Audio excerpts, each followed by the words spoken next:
everyone. Welcome back to the Leadership Podcast, where our disagreements can inform your decisions.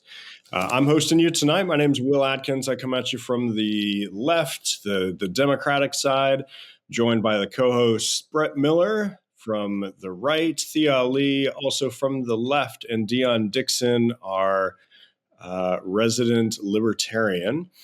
And this week, we are going to be discussing the death penalty. And in general, the death penalty is largely supported by conservatives, Republicans, people on the right. And in general, the death penalty is less supported by people on the left, Democrats. And for the purposes of this particular topic, libertarians actually side with the Democrats on this one because they don't trust the government to do anything correctly. So why don't we, just to figure out where the four of us are on this particular topic, why don't we kind of go around? So Brett, the stereotypical Republican conservative is largely in favor of the death penalty. Sometimes there's some religious aspects to it, an eye for an eye. Sometimes it's more just an authority type, deference to authority type thing. Republicans, conservatives tend to be more harsher punishments for certain crimes. How do you kind of fall along that scale? And would you agree with how I kind of portrayed that for your Republicans? Yeah. So at least for me, I was talking to Dean about this kind of before we got started tonight. I don't know as I have fully concluded on my personal standpoint when it comes to the death penalty. Now, from the Republican side of things, traditionally, yes, the Republicans have sided more with that. However, there's a lot more of a split. So it's kind of worth noting that the conservative movement, it's not really like so monolithic on the death penalty anymore. It's not like just a, follow through on that. There's been a major shift, and it's a lot of points that are coming into it is obviously the pro-life thing, right? It's very hard to be pro-life before birth, but then not be pro-life throughout your life. And so, that's a part that's there, but also looking into aspects of limited government, because in that aspect, the Republicans agree with the libertarians that we don't think the government can really do things properly. And so limited government is there, but then you also kind of look into things where you have the cost saving side of it to where the death penalty is really not a cost effective way to go. It's not a fiscally responsible way to handle things. Now, from a personal standpoint, and also where you'll see on the conservative side of things is the possibility of redemption. Myself as a Christian, I believe that there is the potential for redemption, even from the worst of crimes. And I know you kind of pointed out the eye for an eye thing as a nuance that a lot of Christians should know if they don't.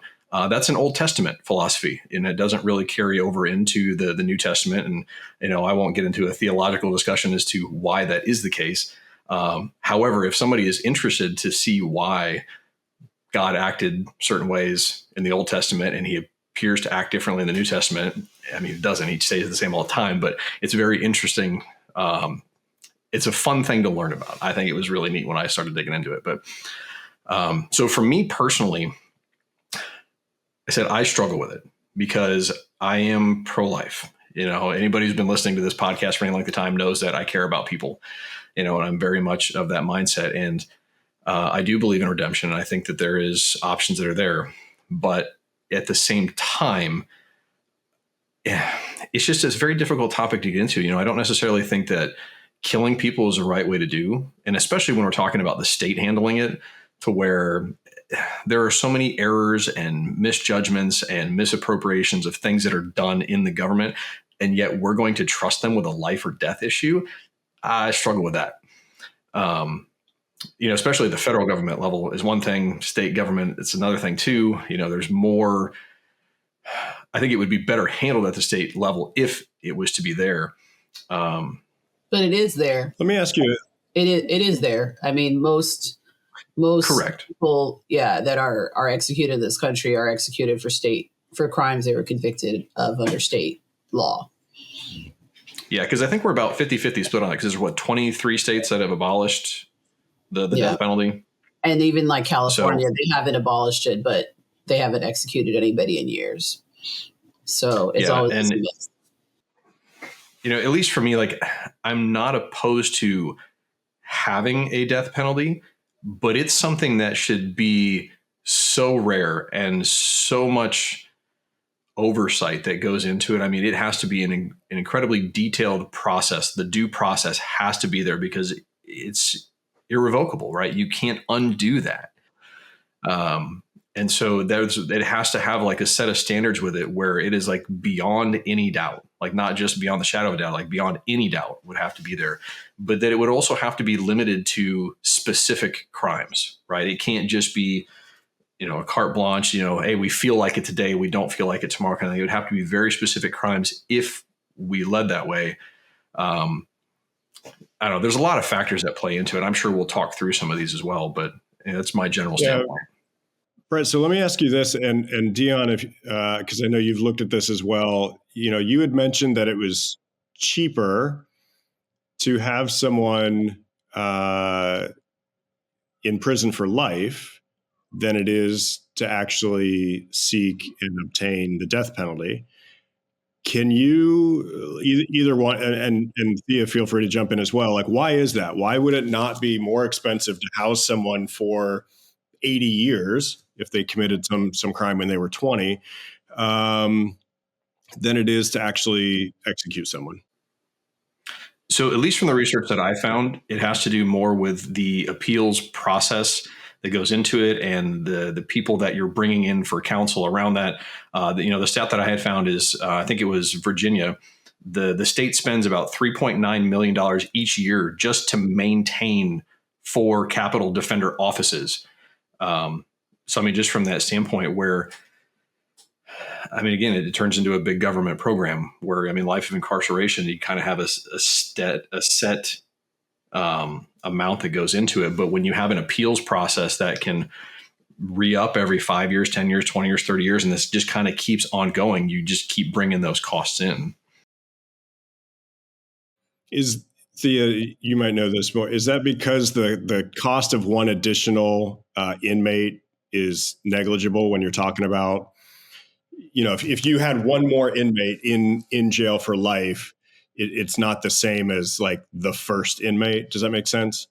Yeah, I mean, I think part of it is the cost. You're still incurring the same cost as far as, number one, people sit on death row for, decades. So you're incurring the cost of imprisoning them for that amount of time.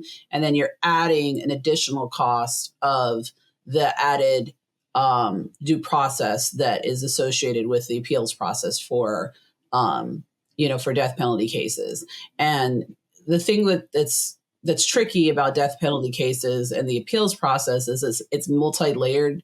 And it's very complicated. So it's not simple. These aren't simple fact patterns. The means to even appeal, depending on the state you're in and at what level, because normally you'll have the appeals process through the state, and then through the habeas process, you'll see prisoners or death penalty folks try to then appeal through the federal courts, and there's many levels that they can exhaust before they're done, and it's not clear. And so basically, let's say if it takes 10, 15, 20 years to go through that process, depending on what state the person came in and the different issues they're raising, that on top of the cost to imprison them is more than what it would have been to just imprison somebody for life that wouldn't necessarily be in the courts and having to go through all those extra steps. And then I guess the cost of also executing someone is also different. Yeah. Right. The actual logistics of the execution. Yeah. So, yeah. Sure. So while we're on you then, where do you fall on it? And how does that compare to traditional Democrats? So I think I am, and I guess, I'll admit Brett is probably right. I think traditionally, the Democrats, for the most part, are against the death penalty, but not. I've dealt with people who, I think there's different reasons. Let me rephrase that. I think Democrats overall are against the death penalty, but I think they're against the death penalty for different reasons. And so personally, I've always been against the death penalty. So my evolution was I always thought it was bias, right? That's always been my issue, that I didn't think, I've always viewed it as being biased against certain types of people, that the likelihood of a rich, wealthy white male being sentenced to death and, that's guilty, and, then is lower than an innocent, poor Black, kid being sentenced to death. And so I just didn't, I've never thought it was a fair system from that perspective. So from a personal standpoint, I've always been against it.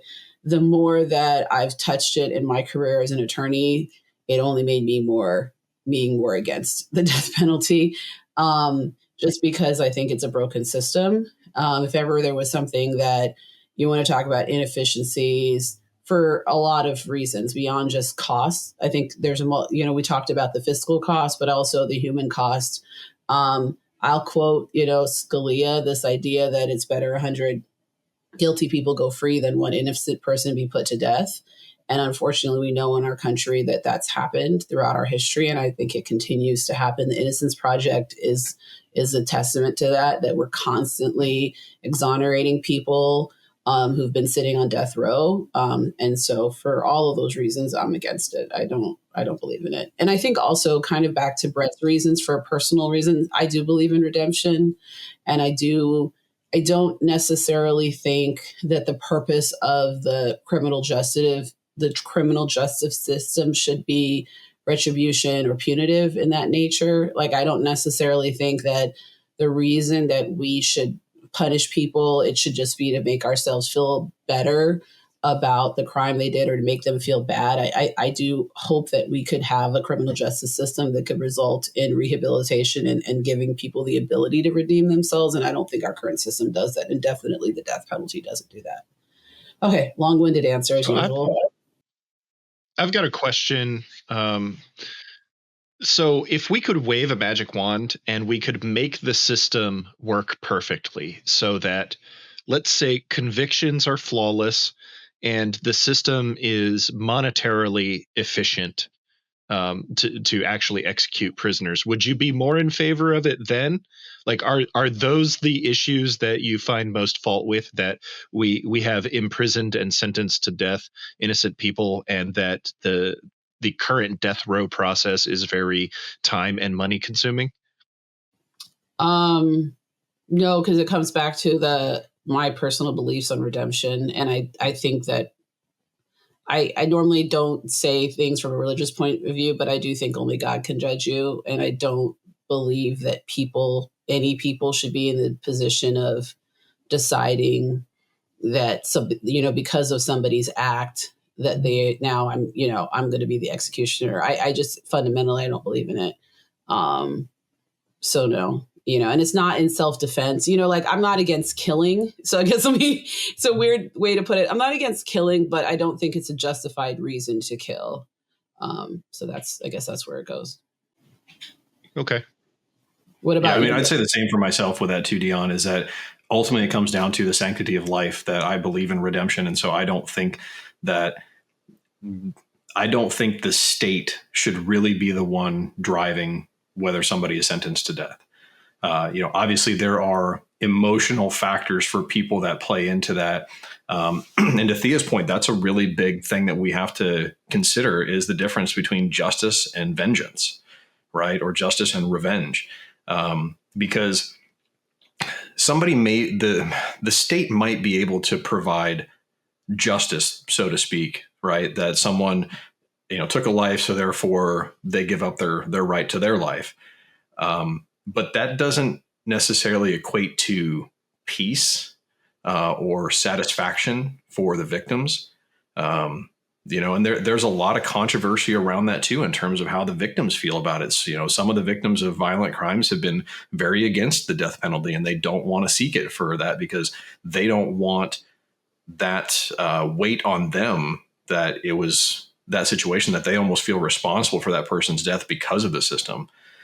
So there's a lot of things that play into that. And so, at least for me, I would say that if the system was flawless and convictions were, undeniable and cost efficient, I still don't think I would be for it.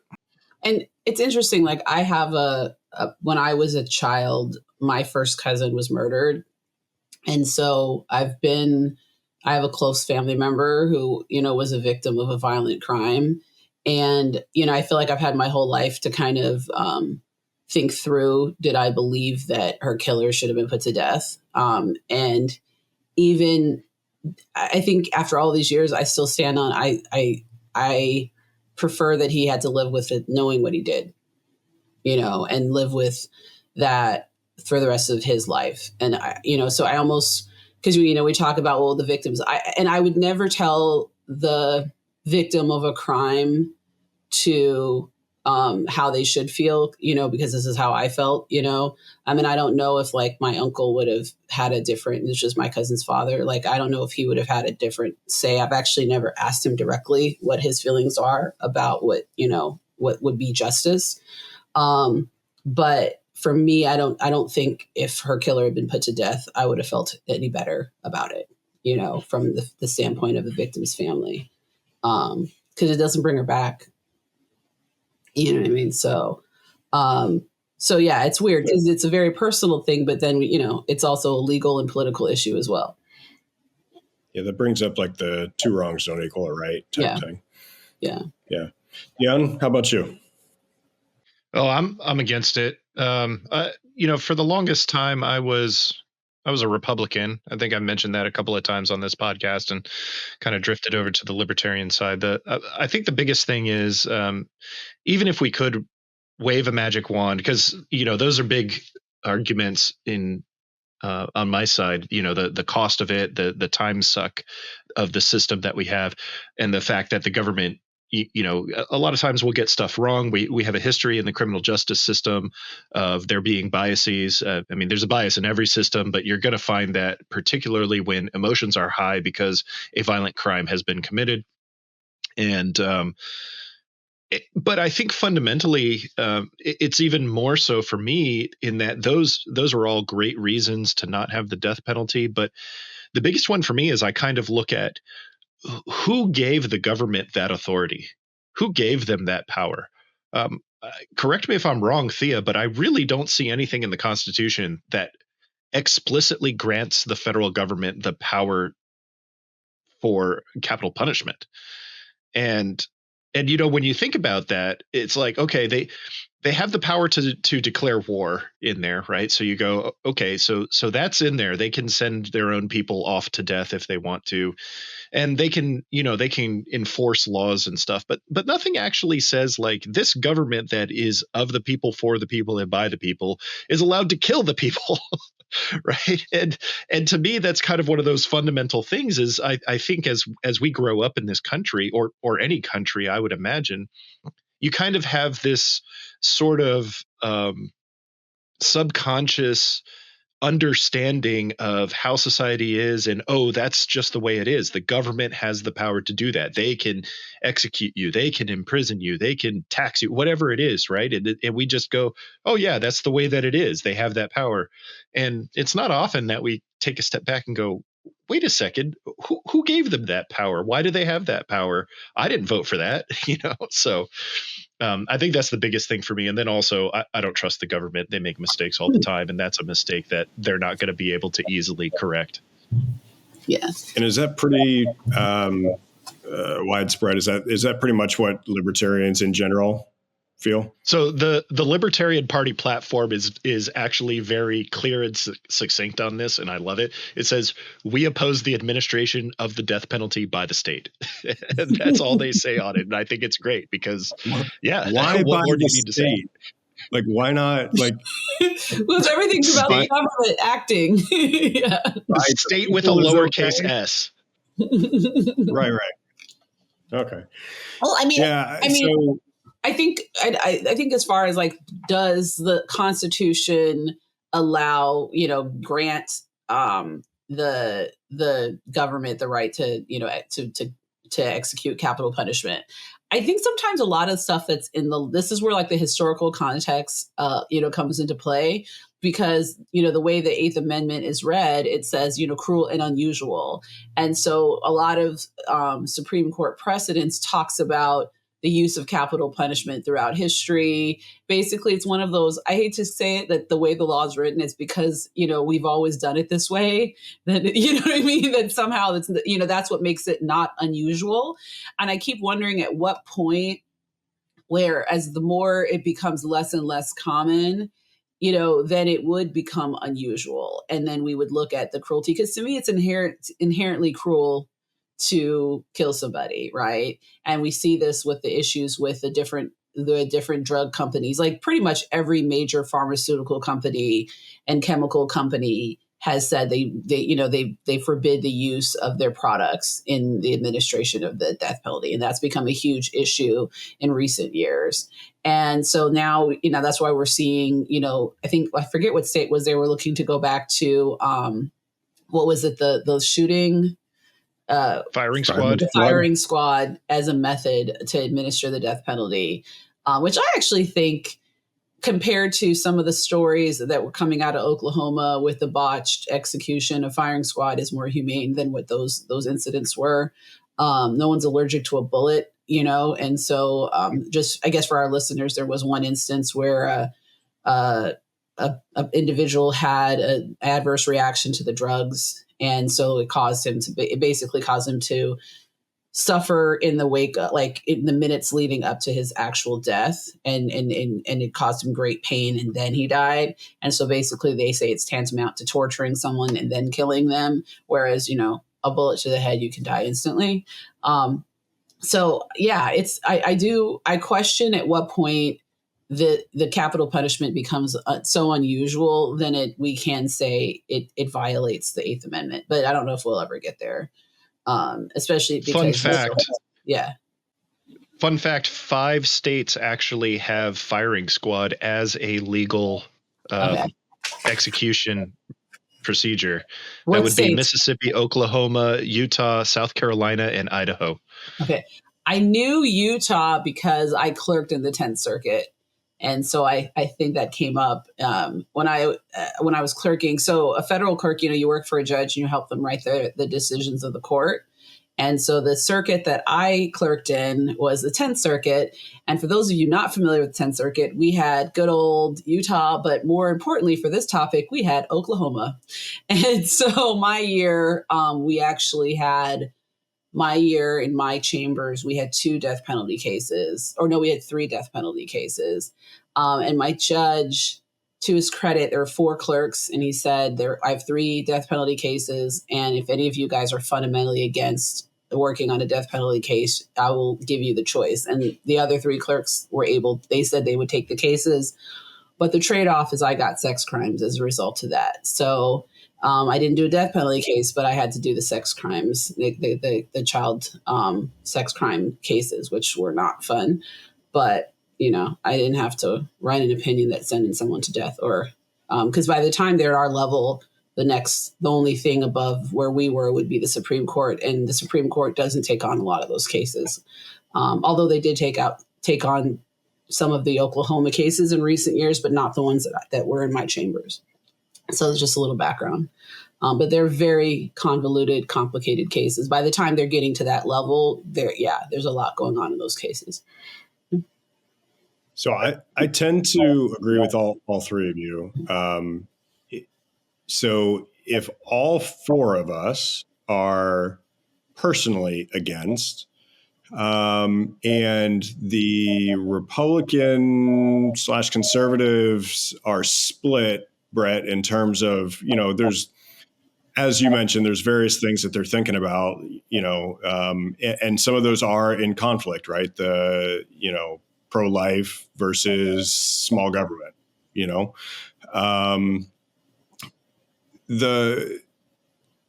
mentioned 23 have outlawed it. So that means 27, it's still legal in.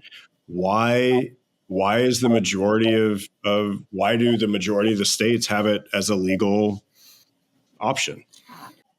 I think there are a lot of lies or untruths, misinformation, whatever you want to call it, that are out there about the death penalty. Interestingly, in the last few years, the last few elections, in California, this has come up multiple times, and the Californians refused to vote down the death penalty. Like, believe it or not, in good old blue California, I think it was even this last election, it was on the ballot, and it's still it's a close topic. But I remember sitting here watching all the commercials. Now, sometimes they put it in weird words where you don't even know what a yes versus no means. But I think, why is it still there? I do think that a lot of people believe that in the justifications, this whole idea that it's a deterrent to murder and these heinous crimes. I think people do believe in an eye for an eye. I think there's an emotional element to say that if someone does this horrible thing, that they should be punished to the greatest extent of the law. And I think there's a lot of people for whom that's persuasive, and they're not necessarily looking at the fairness of the system, the costs, the amount. They may not have all the information about, is that what's actually happening? Because a lot of people are more likely to die on death row from old age than they are to actually be executed. Definitely in California. Charles Manson was not executed in California. So that tells you, yet we have it on the books, Yeah. So for our listeners, of the 27 states where it's legal, California is the outlier in terms of, it's like the only blue state. Mm-hmm. A good 90%, 90+% of the states where it's legal, it's your traditional Southern Bible Belt states, it's your Western states. Those are the ones that the death penalty is currently legal in. Brett, is it a case where, while individual conservatives might be conflicted, is the death penalty one of those like third rails that the Republican Party couldn't change their mind or get behind abolishing it, even if many of individual Republicans are not quite sure on it? That's a good point. I hadn't thought about that, but that might be just one of those political standpoints, right, that identifies part of the party. I haven't looked into it specifically, so I can't say. But I think to Thea's point, I agree with a lot of what she brought up. And to kind of hit on one of the points I've mentioned several times throughout our time together with our podcast, is it's a heart issue, right? There's a lot of things that I believe that the heart of our country is kind of sick. It's not a healthy heart. And so there's a lot of things that are a bit off about that. And I think individually that comes out as well, to where you don't have the same moral standpoint that we used to with a lot of things. And so I think people are open to the idea of a death penalty, to where they may not be fully in favor of it, but then they always think about, like, well, if something happened to my family, or if, something ever happened to someone close to me, I would want to have the option of maximum punishment. Right. And I think that's where people kind of leave themselves open to it. And I think it comes from a lot of moral ambiguity around that, to where there isn't a sanctity of life in the country. And I know our last episode, we were talking about the abortion issue, and, obviously the sanctity of life plays into that as well. And I think that carries over here, to where you have a lot of people that don't value life. And so they may be opposed to it on an individual basis or in general, but they still like having the option. Brett, if I may offer up a different, more mundane potential explanation for it, and I would say, one, I don't know how many states have a direct referendum ability that they can actually more or less easily get an issue onto a ballot during an election. I know some states make it easier than others. Some states I know make it just extremely painful to get an issue onto a ballot. And then in other cases, like with our U.S. Congress, right, we have no way to really referendum them and say thou shalt vote on an issue. You poll around the country, and I'm pretty sure the vast majority of Americans are in favor of tightening up the ethics rules around congressmen investing in the stock market. They're in favor of term limits, all kinds of things that have never been voted on the floor in Congress. And it's because we the people have no direct way to say, look, we need you guys to talk about this and to change it. And I wonder if that's the case in a lot of these states where there just is no good avenue for them to say, you know what, we've evolved. It's the 21st century. We don't need the death penalty anymore. How do we get this off the books? I don't think there's that. I don't think the will is there at all, and especially on the right, because I will say I think that you just looking at the way this, Democrats are always being characterized as being soft on crime. And anytime that we push back on any type of reform to the criminal justice system, then the response from the right is always, well, Democrats are okay with someone coming in your house and murdering your whole family, and then they should just get probation, And so I think that type of argument would be made. And I think that unfortunately, for whatever reason, for the politics of it, there's too many people that have staked their careers on this hard stance in criminal justice to then say, okay, we're gonna, the death penalty, we would take that off. Like, I just couldn't see it. I think we're seeing that now. We see it with immigration. I think we're seeing it with immigration. Yeah. Right. And this hard stance. And yes, we're sending people to El Salvador, and they could be there for life. And, there's a lot, like what Brett said, there's a lack of humanity in looking at the individual people and how they're being impacted by that. Right. And I mean, we're having a conversation in our country right now, whether due process, right? Like any due process before we basically send someone off to a gulag, so I don't see there being an appetite to have a real discussion about the death penalty in red states, not with where certain politicians on the right have put themselves, right? I'm not saying every politician, because I don't think that's true, but I think just overall the party wouldn't have a tolerance for it, and there's no ability to do that, because I also think we're seeing people who are more moderate on the right being primaried and being, the minute that they express anything that's not along these lines, their voices are being muted. And so it doesn't allow for this conversation to happen. Yeah, that definitely plays into what we've talked about before, is that there's just this chasmic divide between the right and the left. It's like there's no middle ground anymore. Like, we can't have conversations like we do here in the general public because you're ostracized because of it. Yeah. Yeah. And Dion, to your question, so there's 26 states that have a ballot initiative process to varying degrees of how easy or hard it is to do that. A citizen initiated ballot initiative process, and of the 27 states that allow for capital punishment, the majority of those do not have a citizen-led ballot initiative process. But I'll emphasize again, California does. It has recently been on there, and I cannot tell you how much money was spent to keep the death penalty in California. I mean, and it's come up at least in the last two presidential elections. There's been an initiative on the ballot. Like it's a big one and it's always the most confusing the way they word it. It's always written in a way that you can't understand.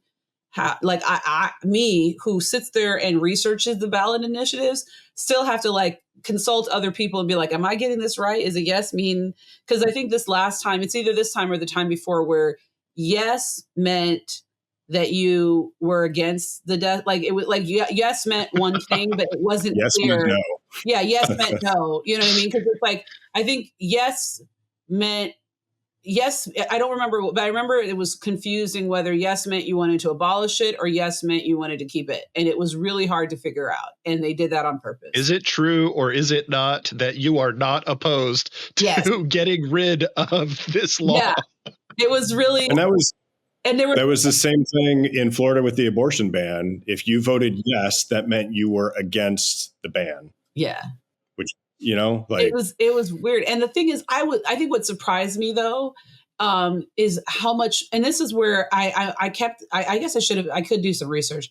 I didn't understand who was funding the whole, to keep it.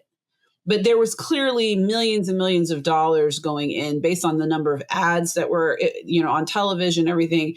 There was a huge lobby supporting the death penalty in California. And I couldn't understand who that lobby was and what their agenda was. And because it's like, who benefits from this? And so that's part of it. Clearly, whenever people are willing to spend millions of dollars, that means that somebody's profiting off of this system. And I'm just not sure who it is. So to tie this back,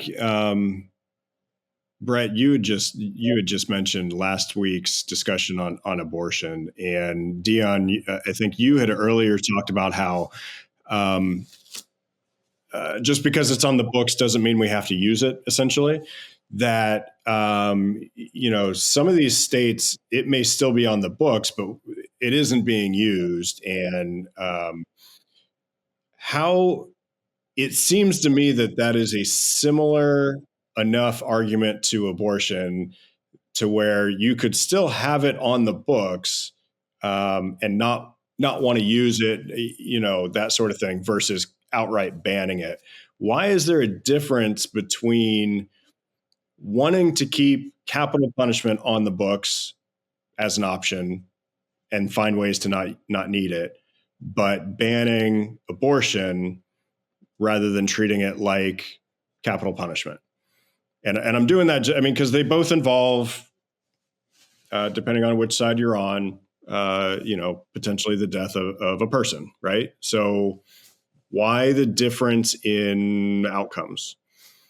I think fundamentally for me, it comes down to who's doing it. And so in the case of abortion, in the case of even killing a person in self-defense, or, when last week or last time we talked, I likened the abortion situation maybe to also like an end of life situation where you have somebody who's on life support.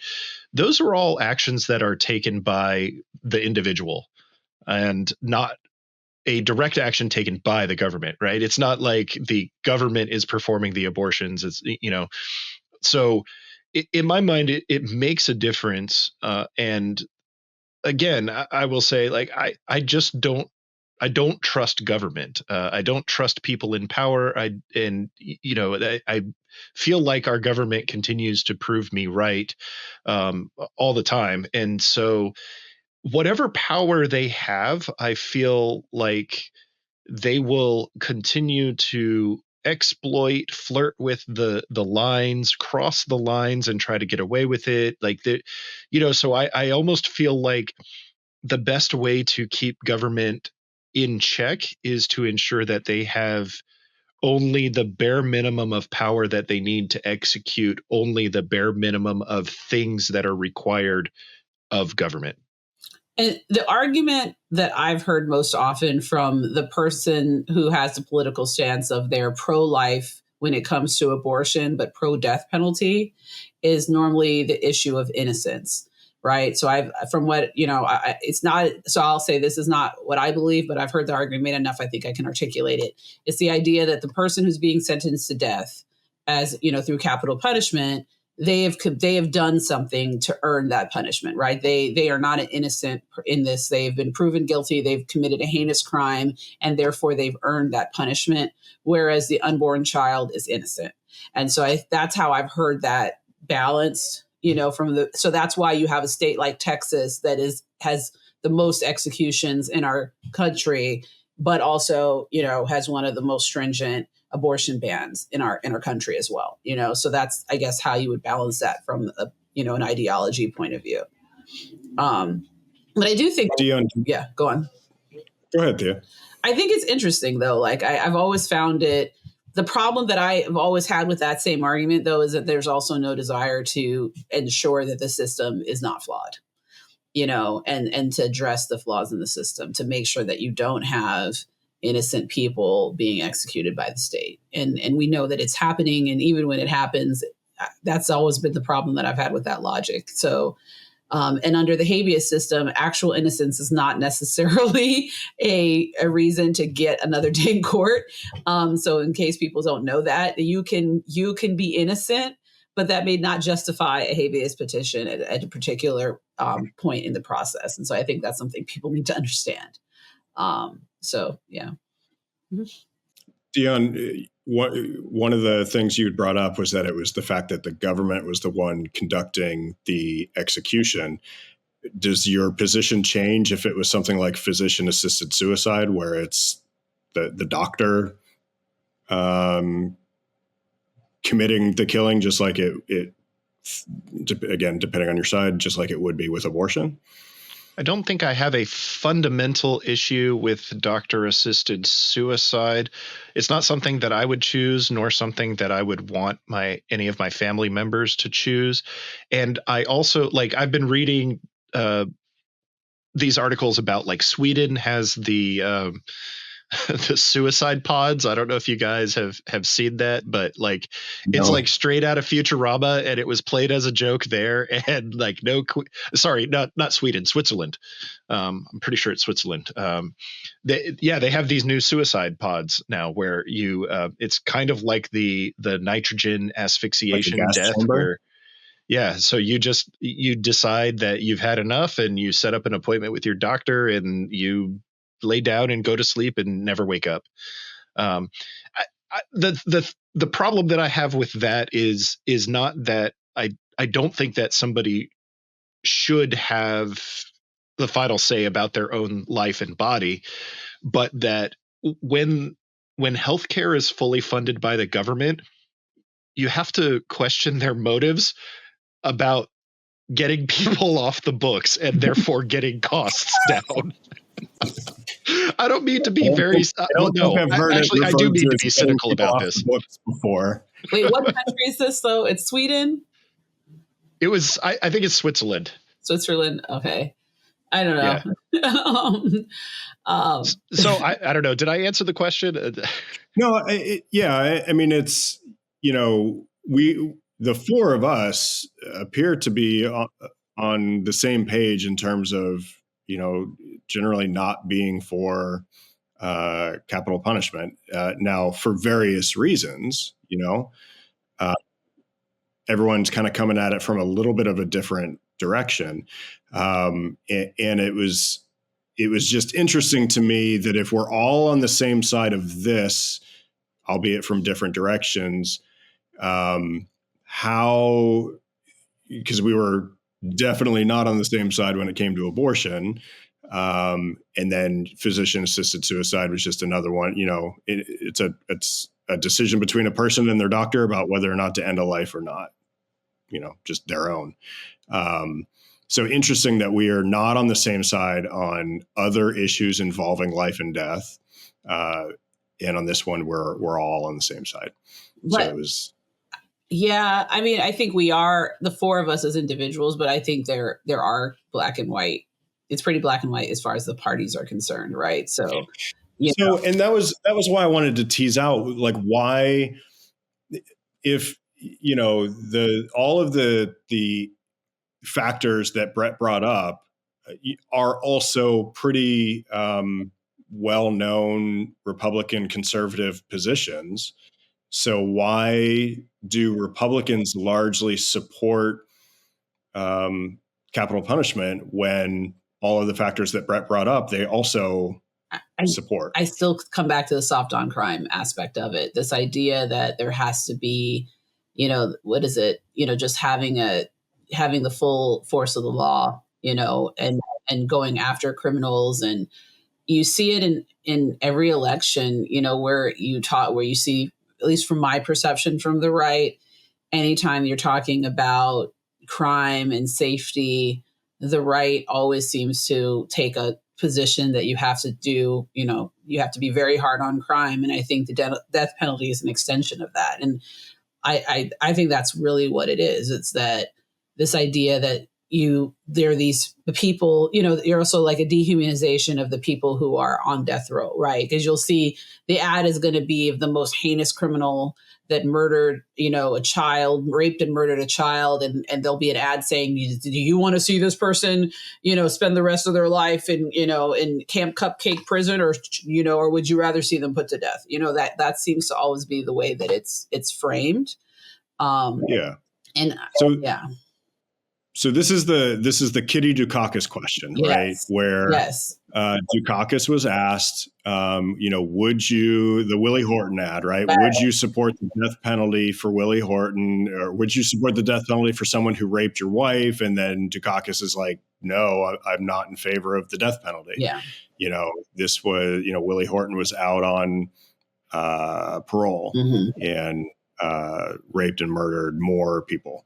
And in general, I think I tend to agree, but it's, and Brett, I'm gonna kick it over to you next.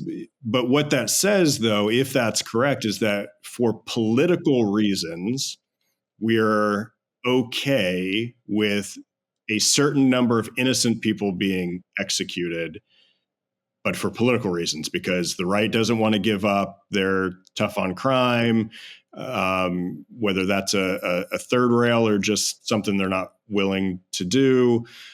They want to make sure that they have that issue to beat Democrats with, because Democrats are the weak on crime people. Is that what we're saying, that it's political? I mean, it certainly feels that way. But I think to Thea's point that she mentioned earlier, it's a lot to do with just the system that we have in place, right? When we talk about capital punishment, but like the overall justice system and how things are handled, there needs to be an overhaul that's there, because there are other options. When we start talking about you truly, because the entire point that you have for the death penalty is that you are removing that person from committing those crimes again, right? Because they've done something so terrible, you're like, we can't have that again. Although life imprisonment does the same thing, it still incapacitates that person from being able to do those things. But I think where people start to go back and forth on that is like, well, does life imprisonment really mean life? Or it's like, hey, if they're on good behavior, they have the potential to get out again. And of course, I mentioned before, I believe in redemption, but I don't know if that's necessarily the same thing as restoration for someone in society, because yeah, if you truly have done something so terrible where you have greatly infringed upon the rights of other people, I don't know if you should be able to have those same rights. You might still have the right to your life, but you know what? Your liberties might be taken away from that capacity. And yeah, we're talking about Camp Cupcake. Well, then, yeah, maybe we should look at the incarceration system, and it's where you have the right to life, but it is barely, that's so. Like I said, I think it comes down to there needs to be looked at more of a reform of how we handle things and the potential of the system. And I think that plays more into where people see the death penalty. Anyway, I don't know if that answered the question, but No, it does. Thea, where does the life without the possibility of parole, like, can that just be under in what cases? Like, yeah, like where does it come into play? Because in that is the federal option. Life under parole. federal law, life is life. So if you are sentenced under federal law, you're not going to be paroled early unless something happens, like unless you get a pardon or whatever. But like a life sentence under federal law is a life sentence. For different states, it varies, and there's a whole level of criteria. But typically, you're not going to, the type of person who commits a crime that would warrant the death penalty typically tends to be the type of person who's also not going to be paroled. Even if they come up for parole, they don't meet the criteria that for most states to parole them. Right. So I think Brett's comment is correct in that you normally would have, like, that type of person would probably be in jail for life. I'm not going to say it happens every time, but my experience with seeing, when, again, California, it's always on TV. We just saw the Menendez brothers. This is like a big thing going on in California right now. Now, granted, they're questioning the veracity of the evidence going into their convictions and all that kind of stuff. But typically people don't get out when they commit these type of capital crimes, Well, that's part of where you're seeing the conservative movement start to shift too, is that you're finding a lot more conservatives that are increasingly comfortable with the idea of life without parole as an alternative, because again, it protects the society in that same capacity, but it allows for the moral side of things. But as we mentioned before, the fiscal side of things too, to kind of play in with that.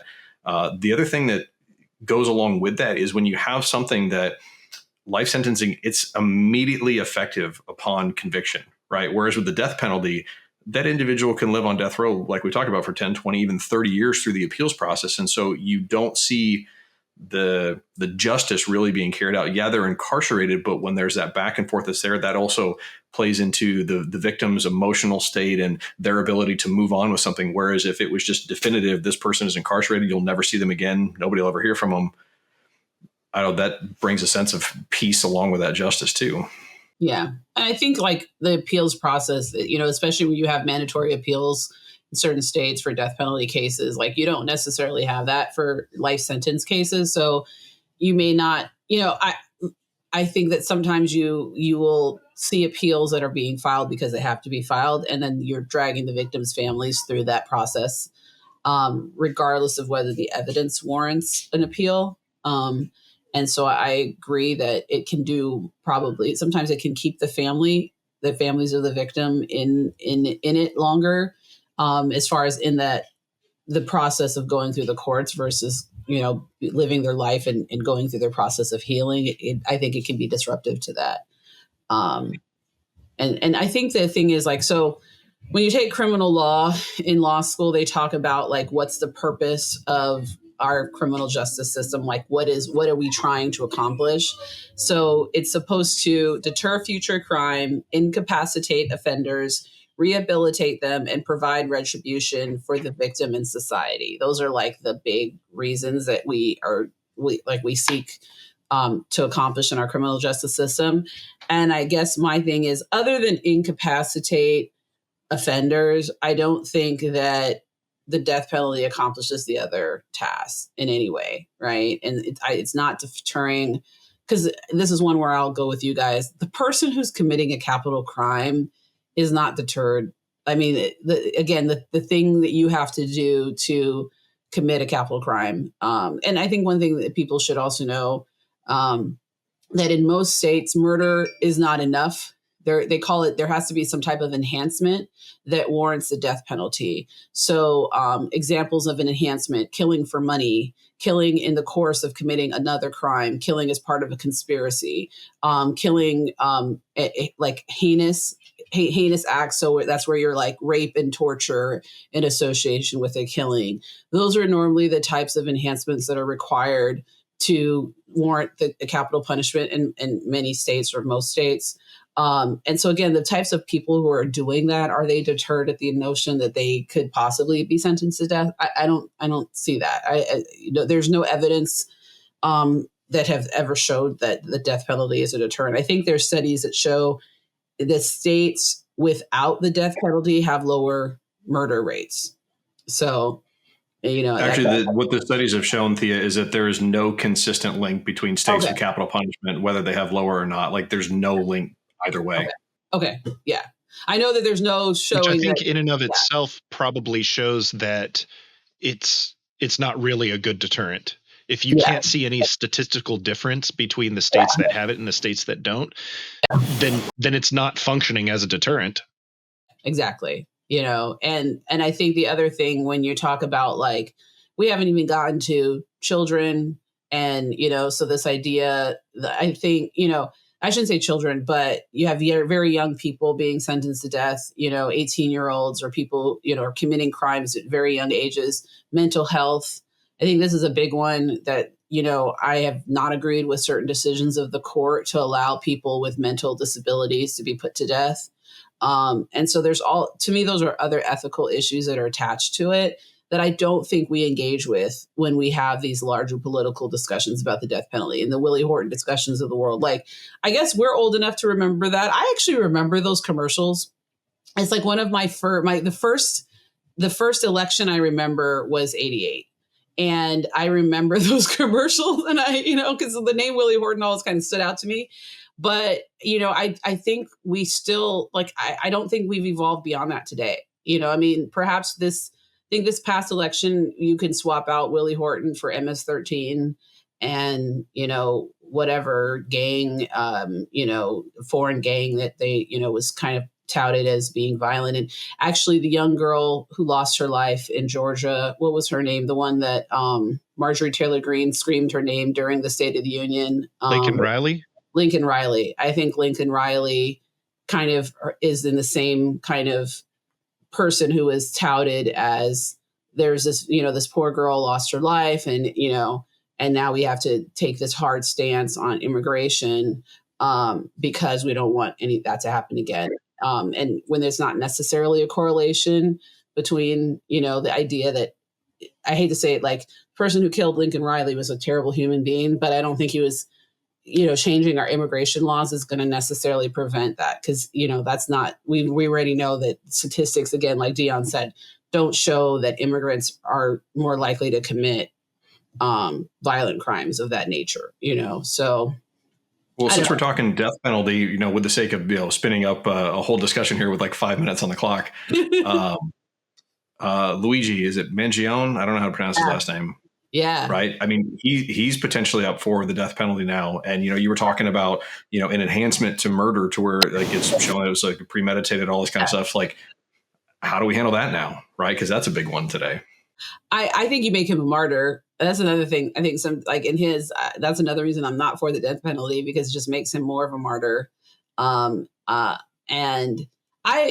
was one that really pissed me off from the left. So get on my soapbox. I was really mad when progressives were like happy and supporting him and making him some kind of fanboy. Because at the end of the day, he killed someone in cold blood on the street. And that was someone's father and somebody's husband, and regardless of what you felt about his business practices. Yeah. So, I hope he's not put to death though, because I think, again, it just makes him a martyr. And I think, ironically, Brett, if he were to be sentenced to death, you would see, but I guess progressives would always be against the death penalty, but you would see progressives get all up in arms about it, Yeah.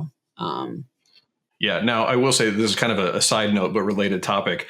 When we talk about the people being able to rely on their neighbors and do more for each other, right? Where we should do that more than the government, realizing that his legal counsel was funded through donations that equaled, I think it was $925,000 for his legal counsel, nearly $1 million that people gave towards that. And right? he's rich. He was rich. That's the thing that pisses me off. He didn't need it. He was rich. And but my whole point in that is, it's like, here's the thing, guys. If we actually cared about our neighbors and our friends enough, we as society have the means to do more than our government does. I mean, right? Anyway, like I said, it's kind of a side note, but it was related. I just happened to see that when I was reading it. You're right. I mean, that's the premise behind GoFundMe.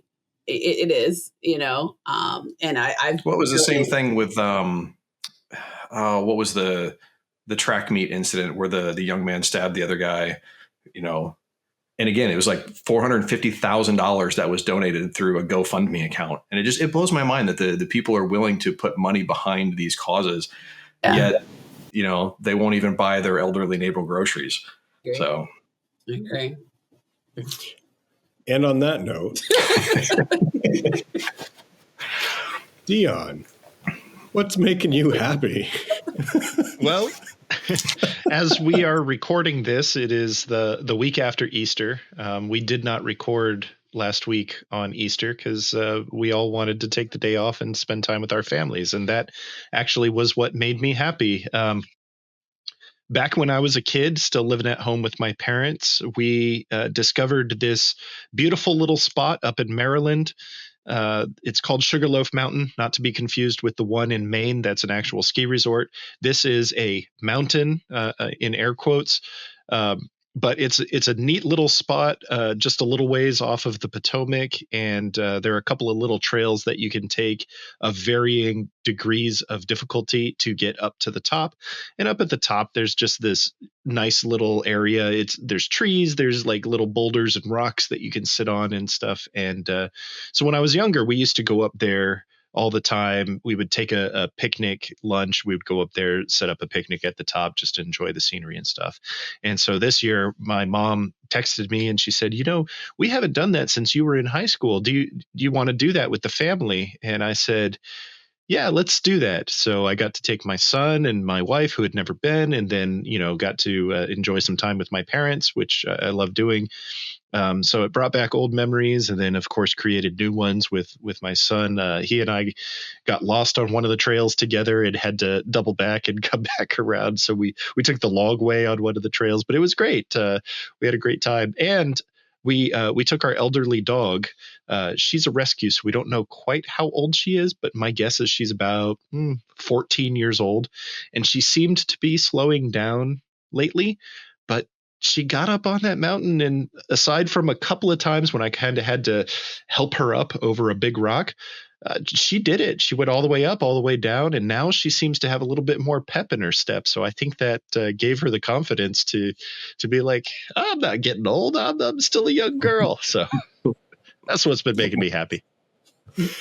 All right, Thea. Okay, so mine is, I feel like I had a win against a 13-year-old child, my 13-year-old child. So I don't know, being a parent and raising kids is hard, but especially teenagers are just like, and a 13-year-old girl, oh man. Okay, so Jocelyn, she is now at the stage where she wants to like go hang out with her friends by herself and like, like, oh, can you drop me off at the mall? The mall's still a thing, guys. And so she wanted to go to Dave and Buster's on Friday. And I was like, I struggled with it. And I was like, okay, I really don't want to allow this. Like, I feel like I've gone to Dave and Buster's as an adult. People drink there, they serve alcohol. So I agreed, okay, I'll go. But I told her she could go, but I had to go, and I would go and I would stay. And she was very upset by this. And it was like, but you're going to be there the whole time. Or you're going to like be watching us. And it was a thing. I was like, well, either we go and I stay, or you don't go. And so she finally agrees to this begrudgingly, and she's like upset. We get there, and she's supposed to be meeting 4 friends. And we pull up, and we're early. And as we were walking in, one of her friends, him and his mom is there. And the mom immediately says to me, oh, hi, I'm Jen. I was just going to hang out while the kids are here. And I was like, oh, great. So then we walk in, and we're still waiting. And then one of the other moms comes with the dad and was like, and not only that, they knew me. They worked on LA Air Force. Well, it used to be LA Air Force Base. So they walk up and they're like, hey, you work in the MPF, which I don't anymore. And I was like, I used to. So they were Air Force, people. And then the other mom, turns out she works for a company called Aerospace. Anyway, all the parents ended up coming, and we ended up hanging out while watching the Lakers game while the kids played games. And I felt great because at the end of the night, I told Jocelyn, I said, see, all of your friends' parents think like I do. Right. And which just validated that they were too young to be hanging out at a place like that at night. And she kind of had to admit, like, okay, and I told her that the fact that all the parents thought the same way, it just showed that I wasn't being like overprotective, uncool, whatever. And the kids still had a good time. So that made me happy. The kind of like, I'm not, I'm just a normal parent, and every other parent would think the same way. So yeah, a win against the third. Score one for the parents. And it made me like the other parents better that they all were like, no, I wasn't going to just drop the kid off at Dave and Buster's on a Friday night and just say, yeah, with parents. What would you have done if like one parent was like, nah, it's fine, I'm taking off? One parent, I will say one parent did that, but it was a parent that I know. And so that parent already knew me and knew I was staying. So, but yeah, if it was just a parent that I had never met, I would have judged. I would have been like, I don't know about this family, I don't know about this kid. Like, I would have There wasn't a Chuck E. Cheese next door they could have gone to or something. I would have judged. So it was fun. All right, Brett.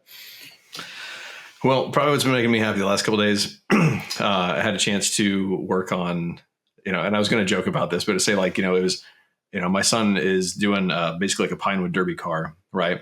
And so I've had a chance to work on my car. I mean, my son's car, right? Because any dad that's ever worked on these, like, one, you take a little bit of pride in the craftsmanship that you're working with your son.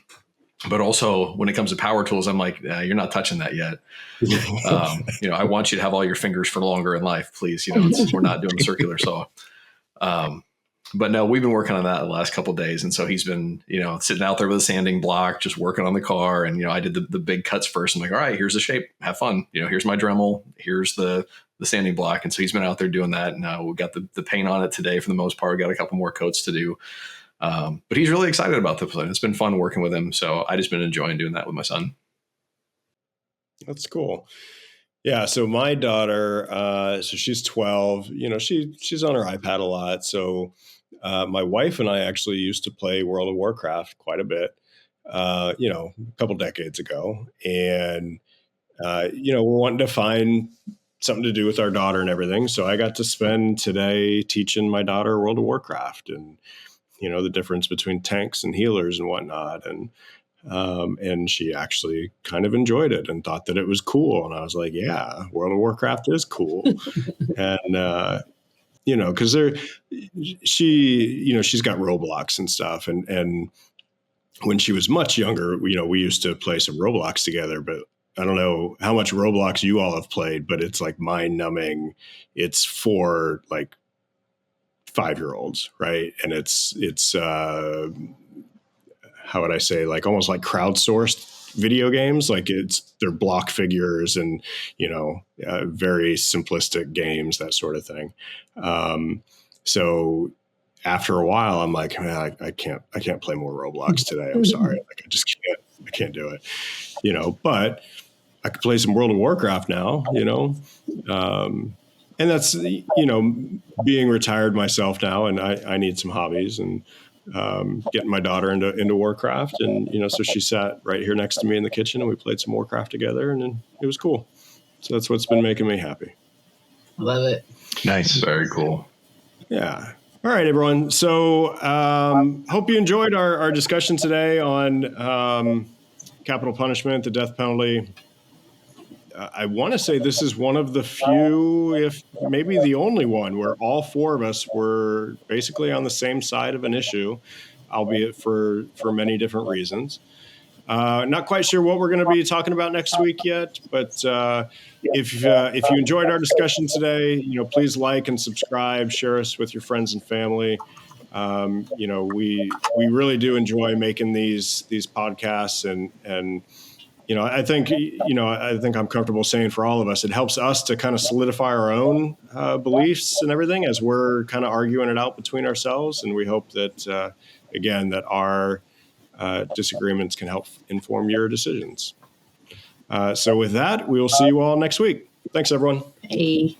Bye. Bye, everyone. Bye.